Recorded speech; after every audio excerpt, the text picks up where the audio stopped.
አሁን ወደ ሰርጀሪ ክፍል ሊገባ ነው። ማስተር አብነት ከበደ እጽዬን ያላችሁ እጅግ ያሳዝናል። እህታችን እንግዲህ ከሳውዲ ወደ ኢትዮጵያ ለመምጣት ቲክታከሩ ጆን ዳንኤል በጠና መታመሙ ተገልጿል። በቲክታክ እንጋባለን በማለት ከ300 ሺህ ብር በላይ ያጭበረበራት እህት። ሌሎች ተያያዥ ቪዲዮዎች አሉ። ቪዲዮ ላይክ፣ ሰብስክራይብ ማድረጋችሁ እንዳይረሳ። ወደ መረጃው። ማስተር አብነት ከበደ ለሕክምና ወደ ውጭ ሀገር ሄዷል። እንደምን አላችሁ ወዳጆቼ? አገር ውስጥ የነበረው ሕክምና ጨርሼ ተጨማሪና ዘላቂ ሕክምና ለማድረግ ውጭ ሀገር እገኛለሁ። በሁሉ ነገር ከጎኔ የቆማችሁ መላው የኢትዮጵያ ሕዝብ አገር ውስጥም ውጭም ያላችሁ እህት ወንድሞቼ፣ የሃይማኖት አባቶች፣ ከፍተኛ የመንግስት ስራ ኃላፊዎች እንዲሁም ውጭ ሀገር ሄጄ እንድታከም ሙሉ የሕክምና ወጪ የሸፈናችሁ የቅርብ ወዳጆቼና ቤተሰቦቼ በሽኝት ፕሮግራም ዛሬ እዚህ ያልተገኛችሁ ለሕክምና የከፍተኛ ድጋፍ ስታደርጉ ከጎኔ ሆናችሁ ስታስታመሙኝ የነበራችሁ በሙሉ እግዚአብሔር ይስጥልን። እጅግ በጣም ከልብ አመሰግናለሁ። አንድ ነገር አምናለሁ፣ እግዚአብሔር የዚህን ህዝብ እንባ አይቶ ጩኸታችሁን ሰምቶ እኔን እንደሚፈውሰኝ ለምስጋና እንደሚያቆመኝ በእግዚአብሔር ላይ ሙሉ እምነት አለኝ። አሁን ወደ ሰርጀሪ ክፍል ሊገባ ነው።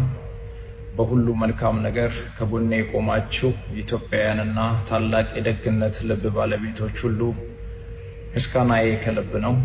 በተለይም በክብርት ካንቲባ ወይዘሮ አዳነች አቤቤ አስተባባሪነት ኤምኤንአርሲ ሮው ማቴሪያል ኤክስፖርት ኤንድ ኢምፖርት ፒኤልሲ ላደረጉልን ከፍተኛ ድጋፍ በእጅጉ እናመሰግናለን።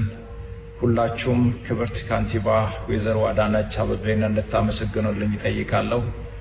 ስማችሁ እዚህ ያልተጠቀሰ የጭንቅ ቀን ወዳጆቼ፣ ሕክምናዬን እንደጨረስኩ በታላቅ ምስጋና ፕሮግራም እንደምንገናኝ እምነቴ ሙሉ ነው። ደጉ የአገሬ ሕዝብ አሁንም በጸሎታችሁ አትርሱኝ። አንደበቱ ነው የሰማነው። ከአንድ ቀን በፊት የተለቀቀ ቪዲዮ ነው። ራሱ ከአንደበቱ እንግዲህ አሁን ወደ ሰርጀሪ ክፍል እንደገባና ቀጣዩን ሕክምናም የማሳውቃችሁ ይሆናል። ላደረጋችሁልኝ ነገር ሁሉ አመሰግናለሁ፣ እግዚአብሔርም እንደሚምረኝ ተስፋ አለኝ ብሏል ማለት ነው ወንድማችን። አሁንም ደጋግሞ ፈጣሪ አምላክ እግዚአብሔር እንግዲህ ይማር ነው የምንለው። በእውነት ደስ ይላሉ። የሸኙትም እንዴት እየተላቀሱ በእውነት በጣም ደስ የሚል ነው። በመንግስትም ያለው ድጋፍ መልካም ነው። ሁሉም ተረባርበውበታል ያለው ነገርና መልካም ነሰራ። እንደዚህ ማድረጉ በጣም ደስ የሚል ጉዳይ ነው። ማስተር አብነት የመጀመሪያ ዙር ሰርጀሪውን በሰላም አጠናቋል። ማስተር አብነት በትናንትናው ዕለት የነበረውን የመጀመሪያ ዙር ሰርጀሪ ማጠናቀቁን ራሱ አስታውቋል። ቼክ ሲያደርጉ ስኳር ስንት ደርሷል? 70 ነው። ስኳር 70 ሆኗል ወርዶ። ከዛ ደግሞ ራስ ላይክ ትኩሳት በጣም ኦቨር ሲሆን ላይክ አይ ቲንክ ጭንቅላት ዳሜጅ ያደርጋልና ማይግሬን ታውቃላችሁ አይደል? ማይግሬን ሊያሳብደኝ መብራት ላይም ሰው ሲያወራኝ ያመኛል። ከዛ ደግሞ እንትን ደግሞ የደም ደግሞ ለየደም መበከል ኢንፌክሽን የደም ኢንፌክትድ ሆኗል ደም ምናምን ብለው ብቻ ታክሜ ምናምን በነጋት ወደ ቤት ገባው። ቤት ገብቼ ምናምን ሁለተኛውን ቀን ድጌ ማታ ላይ ዘጋው ድጋሚ ሁለተኛ ድጋሚም ዜ ድጋሚ ስኳሬም ዝቅ ብሏል ምናምን ትኩሳቴ ድጋሚ 38 ነጥብ ምናምን። ከዛ ታከምኩኝ ትላንትና። ከዛ በኋላ መጣሁ ወደዚህ መጣሁ ዛሬ እና ላይክ the most painful በሽታ ማይግሬን ነው ጋይስ። በጣም የሚያስጠላ የጭንቅላት ነው። እንደዚህ አይነት ፔን ተሰምቶኝ አያውቅም። እኔ እንደታመመና ያላሰበው እንደገጠመው እየተናገረ ነው። ገረውም እንግዲህ አሁን በጥሩ ጤንነት ላይ እንዳልሆነም ተናግሯል ማለት ነው። እና ፈጣሪ ጨርሶ ይማር። ከአርቲስት ነፃነት ሞት ጋር ተያይዞ ታዲያ ብዙዎች በሱ ህልፈት ምክንያት ገቢ ለመሰብሰብ ቪዲዮዎችን ለመስራት ያልተገባ ነገር ሲያደርጉ ቆይተዋል። አንዷም ይቅርታ ጠይቃለች። ነፂና የመጨረሻው ቀረጻ ምን ይመስላል? አብረን እንከታተል። ነፂዬን ያላችሁ አሸኛትም ወይ አሸኛትም ወይ መሄዷ አይደለ ቆይታለች እኮ ከሄደች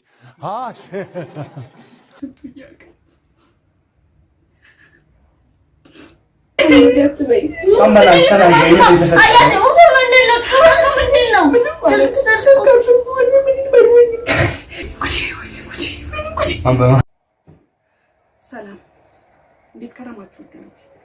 ሰላም ናችሁ? እንዴት ናችሁ? ሰሞኑን ጥሩ ሁኔታ ላይ አልነበርኩም። በጣም ብዙ ህይወት ፈተናዎች ገጥሞኛል።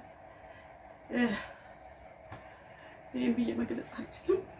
የሰማችኋት አርቲስት ገነት ንጋቱ በነፃነት ወርቅነህ ህልፈት ጊዜ ገና ከወዲሁ ገና ሕክምና ላይ ሳለ ደውላ ቪዲዮ ካሜራ አዘጋጅታ ቀጥታ ማለት ነው ቪዲዮውን የማሳያችሁ ይሆናል። በዛ ባደረገችው ነገር ብዙዎች እንግዲህ በጣም ተቆጥተዋታል። ለህግ መቅረብ አለባት እያሉ ነበር አንዳንዶቹ። ምክንያቱም በሰው ህመምና በሰው ሞት ገቢ ለመሰብሰብ የሚደረግ ነገር ከባህልም ከሃይማኖት ውጭ የሆነ ነገር እንደሆነ ብዙዎችም ሀሳብ እየሰጡ ነው። ታዲያ ምን ብላ ይሆን? ምንድነው የሆነው? ዳሬ በእግዚአብሔር ምንድነው የሆነው? ሞት በቃ ምን ሆኖ ነው? ዳሬ በእግዚአብሔር ምን ሆኖ ነው? ሞት ነበር ጉበት ፊቱ ያስታውቅ ነበር በጣም ማለት ተኝቶ ነበር ብዙ ዳሬ ተኝቶ ነበር ብዙ አይ ዛሬ ማውጣራ ሄዶ በእግሩ ሄዶ ሆስፒታል ሲያመው ደህና ነበር ማታ። ኧረ ጠዋትም ስራ ሊገባ አመመኝ። ከምር ነው ስራ ሊገባ? አዎ እንዴ አዎ መጣሽ በኋላ ደውልልሻለሁ። እሺ ዳሬ በቃ እሺ ሶሪ። በጣም ሾት ወዳለች፣ በጣም እይታ ትወዳለች። ስነ ምግባር የጎደላት ዝም ብላ የኖረችበት እድሜ ከንቱ ነው። በቃ የኖረችበት እድሜ ይሄ እድሜዋ ካላስተማራት እናት ናት እኮ እቺ እናት ናት እኮ። አሁን የኔም እናት ናት፣ አብዛኞቻችሁ እናት ናት። ገነት ንጋቱ እንደዚህ አይነት ባለጌ ሰው ነሽ እንዴ? እንደዚህ አይነት የወረድሽ ሰው ነሽ እንዴ? እንዴት ብለሽ ነው ግን እንደዚህ አይነት በሰው ሞት ላይ እንደዚህ አይነት ፍርድ የምትፈርጂ? አንቺ ሞት ጭንቅላትሽ ላይ ይዘሽ እንደምትኖር ያታቂም እንዴ? ምን አይነት ባለጌ ሰው ነሽ? እኔ እንደው ግባ መሬቱ እንትን ይበል ብዬ ነው እንጂ ትናንት እንደሰማውሽ ነበረ እማረግፍሽ ባለጌ ዘላል። አንቺ ከዚህ በፊት ታመሽ አርቲስቶች አይደለ እንዴ ደርሰው ሰው ያረጉሽ? ታሞ ነበር እንዴ? እንዴ ሆኖ ነበር እንዴ? ጥቁሮ ነበር እንዴ ይባላል እንዴ? አንቺ ሰልፊሽ ነሽ፣ ችጋራም ራብተኛ ነሽ። እግዚአብሔርን ራብተኛ ነሽ፣ ባለጌ ዘላል። አንቺ አራት ልጆች እናት አይደለሽም እንዴ? አስበሽ አስተውለሽ አትናገሪም እንዴ? የምትናገሪውን ነገር እንዴት እንደዚህ ብለሽ ሚዲያ ላይ ወጥተሽ እንትን ትያለሽ እንዴ? ለኛ እኮ እንደ ቤተሰብ ነው የምናየው፣ እንደ ቤተሰብ በቴሌቪዥን መስኮት ላይ እንደ ቤተሰብ ነው የምናየው። ለማንኛውም እንደሰማችሁት ነው። ብዙዎች በጣም በከፍተኛ ሁኔታ እየተቆጧት ነው፣ መነጋገር ሆነዋል ሰሞኑንም እና ነገር ግን አንዳንዶቹ ጭራሽ አጀንዳ የሆነው በቃ የአርቲስት ነፃነት ሞት ቀርቶ ጭራሽ አጀንዳ የሆነችው እሷ ነች እና አንዳንዱም እንግዲህ የራሱ ዓላማ ለማስኬድ ሊሆን ይችላል። አንዳንዱም ደግሞ እንግዲህ ይሄም መልካም እንዳልሆነና ከባህልና ከሃይማኖት ውጭ መሆኑን ለማሳወቅ ሊሆን ይችላል። ለማንኛውም ይቅርታ ከጠየቀችና ቪዲዮ ከሰራች እንደዚህ ከተጸጸተች እንግዲህ ሰው በይቅርታ መመለሱ ግድ ነውና ይቅርታ ካለች እንግዲህ ሰውም አጀንዳውን ቢያቆም ባይነን። ነገር ግን ያደረገችው ነገር ቀላል ነው ማለት አይደለም። ቪዲዮ እንደዚህ አዘጋጅታ ቀጥታ እንግዲህ ልብሷን ለብሳ እንደዚህ ማድረጓ በጣም የሚያሳዝን ጉዳይ ነው በእውነቱ። ታዲያ አንድ የሚያሳዝን ነገር በእውነቱ እኔም በጣም ልቤን የነካው ነገር ብዙዎች ሲለዋወጡትም እኔ ገብቼ አይቼዋለሁና አርቲስት ነፃነት ከመሞቱ በፊት ማህበራዊ ሚዲያ ላይ የሚያጋራቸው ነገሮች ፌስቡክ ላይ ኢንስታግራም ላይ በጣም የሚያሳዝኑ ናቸው። እዚህ ጋር ተመልከቱ እስኪ ምን ይላል እዚህ ጋር? በፈጠሩት ችግር እንደተጠቂ ከሚሆኑ ሰዎች ራቁ። የሆነ ስሜት ውስጥ እንደነበረ የሚያሳይ ነገር ነው እንዳለ የሚለቃቸውና መልካሙን ተስፋ አድርግ፣ በእርግጥ ለክፉ ነገር ተዘጋጅ። እዚህ ጋር የሚለቃቸው ነገሮችና መጀመሪያ ላይ ብዙዎች አላስተዋሉትም እና አሁን ግን የሆነ ስሜት ውስጥ እንዳለና የሆነ ትልቅ ነገርን እንዳሳለፈ የሚያሳይ ነገር ነው የምታዩት ከሆነና አንዳንድ ሰዎች ስሜታቸውን በማህበራዊ ሚዲያ በመለጠፍ እንግዲህ ለነሱ የሚሆናቸውን ጥቅስም ሊሆን ይችላል አባባልም ሊሆን ይችላልና ውስጣቸውን የሚገልጽላቸው ነገር ይጽፋሉና ከዚህም አንፃር ታዲያ የአርቲስት ነፃነት በጣም ጥሩ ስሜት ላይ እንዳልሆነ የሚገልጽ ነገር ነውና ለማንኛውም እግዚአብሔር አምላክ እነሱ በአጸደ ገነት ያኖርልን ነው የምንለው። በመቀጠልም ብዙዎችን ያስገርሙ በተለይ በሰሞኑ ማለት ነው ለትዳር እንጋባለን በሚል ምክንያት በቲክቶክ ገጽ ማለት ነው ከ300 ሺህ ብር በላይ የከሰረችው ቲክቶክ እጠቀማለሁ ቲክቶክ እጠቀማለሁ። ከዛ እሱ ላይ ስለ ትዳር ሲያወሩ ሰማሁ። ከዛ እሱን ሲያወሩ ሰምቼ ስልካቸውን አነሳውኝና ደወልኩላቸው። ደውዬላቸው እሻሉ ተነጋገርን፣ ተነጋግረን ጨረስን። ከዛ በኋላ ለመጀመሪያ 2500 አስገቢልኝ አለኝ። ምን እንደሆነ የተረጋጋሽ ከልጁን ጋር የምታወሪው ትዳር የሚፈልገው ልጅ ጋር የምታወሪው እፈልጋለሁ ብለሽ ልከሽ ማለት ነው? አዎ ዘምታየው ልጁን 2500 ብር ላኪልኝ ሲሉኝ እሺ ብዬ በባንክ ቤት ላኩኝ። ከላኩኝ በኋላ ልኬለቴ ካለቀ በኋላ እንደገና 73 ሺህ ብር 600 ላኪልኝ አለኝ። ለምኑ? ለሰርጉ ማዘጋጃ። በቲክቶክ ላይ ብዙዎችን እናጋባለን የሚሉ አሁንም አሉ። በጣም ብዙዎችንም እያጋቡ ነውና ይህ ነገር መጨረሻው ታዲያ ምንድነው የሚለውን እንግዲህ እዚህ ጋር አንድ ማስተማሪያ ነገር ነው ማለት ነው። አሁንም ይቀጥላል ታሪኳ። በጣም ብዙ ብር ተበልታለች። ከአንዱ 73 ሺህ ከአንዱ 200 ምናምን ሺህ እያለ ከ300 ሺህ ብር በላይ ተበልታውን እንግዲህ በጸጸት ውስጥ አርፋ ብቻዋን ተቀምጣለች ማለት ነው። ተበላውታለች። ምን 200 ሺህ 27 ሺህ 200 227 ሺህ ብር 227 ሺህ ብር ወይ እሺ ደግሞ እሱ በምን በኩል ሄደ? 227 ሺህ እሱ አይደለም የበላይ ከሌላ በሱ ንዴት ሳብድ ሌላ ደላላ ነው የበላይ። ምን አረኩ ብሎ ደግሞ እሱም እንደዚሁ ነው። ምን አንድ አይነት ነው። ባል ማገናኘት ለጓደኛው አሳልፎ ሰጥቶሽ ነው ወይስ ሄደሽ አግኝተሽው ነው? ሂጅ አግኝቼ ሳይሆን እንደዚሁ በሞባይል ነው። በይሄኛው ባላለሁ ያለው ሳውዲ ነው ቦታው ያለውበት አካባቢ ማለት ነው። ካፍጂ ወይንም ካፍጂ በመባል ይታወቃል። ከመጣሁ አመቴ ነው። በብዙ መከራና ብዙ ስቃይ ውስጥ የምኖር ነኝ። የመጀመሪያው ሽንት ቤት እንድገባ ይፈቀድልኝ ማታ ማታ ማለት ነው። አንድ ሰዓት እንኳን ሽንት መያዝ በጣም ከባድ ነው። ሁላችሁም ታውቁታላችሁ። በዚህ የተነሳ ሆስፒታል ሁሉ ገብቼ ነበረ። ታመሜ ማለት ነው። እያነከስኩ ነው፣ ኩላሊት ያመኛል። እያነከስኩ ነው የምሰራው። ምበላው ደቂቃ ሰዓት ተሰጥቶኝ ነው 15 ደቂቃ ያመኑ ሳያልቅ ነው ተነሽ መባለው ማለት ነው የምነሳው። እና እየተደበደብኩ ነው የምሰራው። ምበላው ምግብ ልበላ ያቀረብኩትን ምግብ ትደፋብኝ ፊቴ ላይ እዚህ ጋር ፊቴ ላይ ነው የምትተፋብኝ ማለት ነው። እና ያም አልበቃቸው ብሎ በሚያስሩት ጥቁሩ ነገር የለም እሱ በሚያስሩት ነገር ነው ሁልጊዜ የሚያስፈራራኝ። አንቅሻለሁ በዚህ የሚል እና ቁልፍ በሬ እንዳልቆልፍ ቁልፍ ተከልክያለሁ። በማንኛውም ሰዓት እየገቡ ያውኛል። እና እኔ ተኝቼ ያው ድካም ነውና በተኛም ግን እነቃለሁ። ለምን በተኛም ቅዠት ነው የሆነ እፈራለሁ። ገብተው የሆነ ነገር ያደርጉኝ ሆነ ይገሉኝ ምናምን ብዬ ስለምፈራ እየባነንኩ ነው የምተኛው ቅልፍ ማለት ነው። እና ፖሊሶቹ ሁሉ ጓደኞቹ እንደሆኑ እንደሰማችሁት እንግዲህ ቀን በቀን ማለት ይቻላል ከሳዑዲ የሚኖሩ ኢትዮጵያውያን የምንሰማው ሮሮና መከራ እንግዲህ የስደትን አስከፊነትና ትርጉሙን እንግዲህ የስደትን እንግዲህ በተግባር ብዙዎች እህቶች ላይ በተለይ የተስተዋለ ይገኛልና እዚህ ጋር የምታዩት እህታችን እንግዲህ እንደተናገረችው ተሆነ ምን አይነት ሰብአዊ መብቷን ራሱ እየተገፈፈች እንዳለችና ምን ያህል መከራ እየደረሰባት እንዳለ አሁንም እየወጡ ነው በጣም ብዙ ኢትዮጵያውያኖችና ያለው ነገር ብቻ የስደት መጥፎነትና አብዛኛው በቃ በመጥፎ ነገሮችን በማሳለፍ ላይ እያለ ነውና በጣም ብዙ ነገሮች እየተስተዋሉ ይገኛሉ። በመቀጠልም ደግሞ አንዲት እህታችን ከሳዑዲ ወደ ኢትዮጵያ እየመጣች ሳለ ማለት ነው ልጅም ህፃን አለቻትና በበረሃ ላይ እንግዲህ ህይወቷ አልፏል። ብዙዎችንም አሳዝኗል። እጅግ ያሳዝናል። እህታችን እንግዲህ ከሳዑዲ ወደ ኢትዮጵያ ለመምጣት በየመን በኩል በባህር ለመምጣት ስትሞክር እንግዲህ በረሃ ላይ ህይወቷ ማለፉ ተሰምቷል። የሃና አሳዛኝ ስንብት መላው ህብረተሰቡን አስለቅሷል።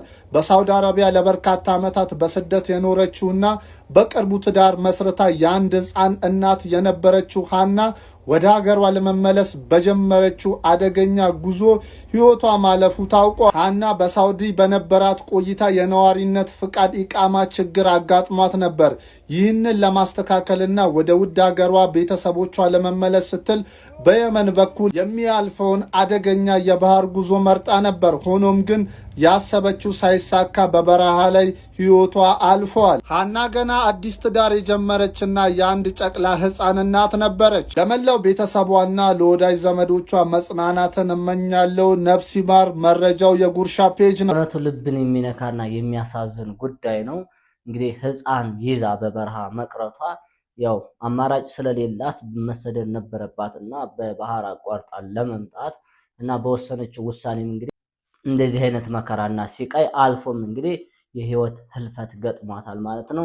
ሰሞኑንም ብዙዎች ዶክተሮች እየሞቱ ነው። አሁንስ ምክንያቱስ ምንድን ነው? እሺ አሁን ለማን አቤት ይባላልሽ? እኔ በቃ ተቃጠልኩኝ፣ አረርኩኝ። ቪዲዮ ላለመስራት 4-5 ቀን ከራሴ ጋር ስታገል ነበረ። ፊቷ ሁሌ ይመጣብኛል። በቃ ፊቷ ሁሌ ፊቴ ድቅን ይላል። ፎቶዋን ባየው ቁጥር የራሴ ያሳለፍኩት ህይወት ትዝ ይለኛል። እናም አለማውራት አልቻልኩም። ጎንደር ዩኒቨርሲቲ በተወሰኑ ወራት ውስጥ ብቻ 3ኛ ዶክተር ሜሪ እቺ የምታዩት ምስኪን እኔ ምስኪን አስቡት እንግዲህ ወላጆቿ በዚህ ሰዓት ምን ሊሰማቸው ይችላል? አንደኛ፣ ሁለተኛ፣ ሶስተኛ፣ አንደኛ እየወጣች የመጣች ልጅ 12ኛ ክፍል ሜዲሲን ተምራ ዶክተር ሆና ትመጣለች ብለው ዩኒቨርሲቲ ልኳት መጨረሻ ዓመት ላይ ትንሽ ሲቀራት በድንገተኛ ሁኔታ ሞተች፣ ራሷን አጠፋች ምናምን የሚሉ የተለያዩ መረጃዎችን እየሰማን ነው።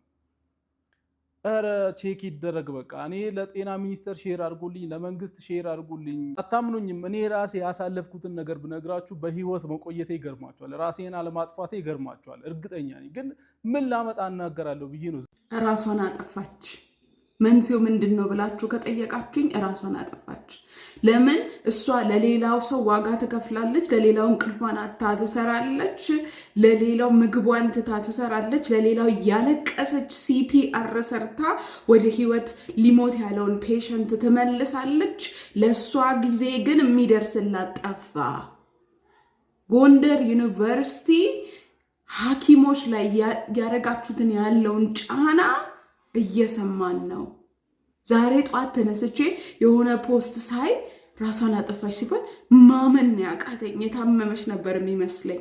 ስለ ታሪኳ ስጠይቅ ምትገርም ሴት እንደነበረች፣ ምትገርም ሐኪም እንደነበረ 3 ወር ሰው ሲቀረው 3 ወር ሲቀረው ደከማት። የሰው ስድብ ደከማት። ድካማን የሚሰማት ሰው እንደሌለ ገባት። እሷ ለሌላ ሰው እንጂ ለራሷ እንዳልተፈጠረች ገባት። ደከማት። ጎንደር ዩኒቨርሲቲ ግን ስትሞት የእሷን ስም እንኳን ጠርቶ ይኸው ሞታለች ብሎ እንኳን እንትን አላለም፣ አክኖሌጅ አላደረገም። ስፔሻሊ ኢንተርን ሐኪሞች ላይ እጥረት እንዳላችሁና ጫና እንደምታደርጉ ጎንደር ዩኒቨርሲቲ ሰምተናል። በዚህ ዓመት ብቻ ስንት ሐኪም ሞቷል በእናንተ ቤት ውስጥ? እንዴት ነው ለሌላው ለማዳን እየሰራ ራሱ ሲሞት ዝም የምትሉት? ሰውን ማሰቃየት እንዴት ኖርማል ይሆንባቸዋል? ይሄ የሰይጣናዊ አስተሳሰብ አይደል እንዴ? ምን ማለት ነው? ጎንደር ዩኒቨርሲቲ say her name ሜሪ አበበ የሐኪሞች እውነትም ምን ይባላል የሚያስብል ጉዳይ ነው። በሕክምና ትምህርት እንግዲህ ለማለፍ ያሉ ችግሮች በተለይም አንደኛ ከዓመቱ የመርዘም ከትምህርቱ ሁኔታ አንጻር የሚያሳዩትና የሚያልፉት እንግዲህ ከሰው ጋር ያለን ሶሻላይዜሽን እንግዲህ የተቋረጠ ነው የሚሆነው የሕክምና ተማሪ ከሆነና በጣም ብዙ አይነት ችግር አለውና ያን ነገር ሁሉ አሳልፈው ታዲያ በጣም ብዙዎች እየሞቱ ይገኛሉ። በተለይም ጎንደር ዩኒቨርሲቲ ላይ ከዚህ ቀደም 2 ሞተዋል። ሌሎች ዩኒቨርሲቲዎች ላይ ሌሎች ትላልቅ ሆስፒታል የሚሰሩም እንግዲህ እየሞቱ ነው። ሐሳብ የሰጠው እዚህ ጋር እሱ ራሱ አንድ ዶክተር ስለሆነ ሐሳቡን ያጋሯቸውና ያለውን ነገር ሲማሩ የሚያሳልፉትን ነገር ሁሉንም ስለሚያውቀውና ይህን ነገር አሳልፈው ታዲያ ብዙ አይነት ችግር መድረሱ በሆነ ብዙዎችን ችግሩ ምንድነው እያስባለ ይገኛል።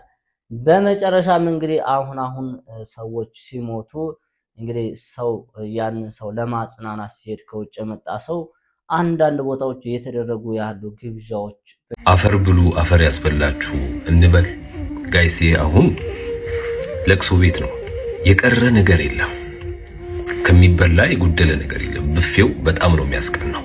የት ነው? ለቅሶ ቤት። እውነት እዚህ ቤት ሀዘን አለ? እዚህ ቤት አሁን ለቅሶ ለመድረስ የሚሄድ ሰው ጭንቅላቱን ይዞ ወይኔ ወይኔ እያለ መግባት ነው ያለበት ወይንስ ኃይሉ ጋር እያለ ነው መግባት ያለበት? ከዚህ ቤት ሰው ሲወጣ እግዚአብሔር ነፍስ ይማር እያለ ነው መውጣት ያለበት ወይንስ አመት አመት ያድርሰን እያለ ነው መውጣት ያለበት? እንደውም አንዳንድ ሰርግ ላይ በዚህ ልክ አይኖርም።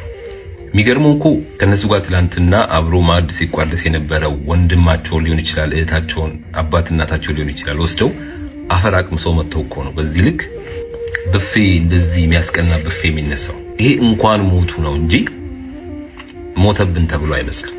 ያለ ምክንያት አይደለም እኮ ሰው ከተቀበረ በኋላ ንፍሮ የሚበላው።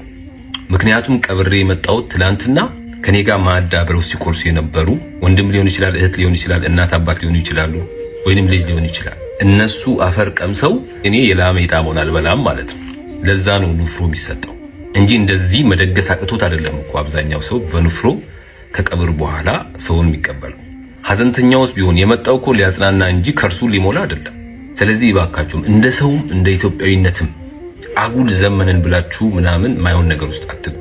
ይሄ ዘመናዊነት አይደለም። የሰማችሁት እዚህ ጋር እየቀረቡ ያሉ ነገሮች በተለይ ከተማ አካባቢና አሁን በጣም እየተለመደ የመጣ ነገር፣ ሰው ሲሞት በቃ የሚቀርበው ነገር እልል በቃ የሆነ የሰርግ በቃ እንኳን ለአመቱ ያደርሰን ወይም ደግመን እንምጣ የሚያስብል ነገር የሆነ እየተደረገ ያለው ነገር ይህ ከባህል አንጻር ከሃይማኖትም አንጻር መልካም አይደለም እየተባለ ነው። ብዙዎችም ሀሳቡን እየተጋሩት ይገኛሉ። ሀሳቡን ለሰጠው ማለት ነው። እኔም አንደኛው ደጋፊ ነኝ። ምክንያቱም አንድ ሰው እንግዲህ ሰው ሊያጽናና ሄዶ እንደዚህ አይነት በክትፎ የተለያዩ ነገሮች ተዘጋጅቶ በየአይነቱ ሁሉም ነገር እንትን ብሎ አጽናንቶ ነው የሚሄደው ወይስ ልጁ እንዳለው ለአመት አመት ያደርስልን ብሎ? ይህ ባህል እንዴት ታዩታላችሁ?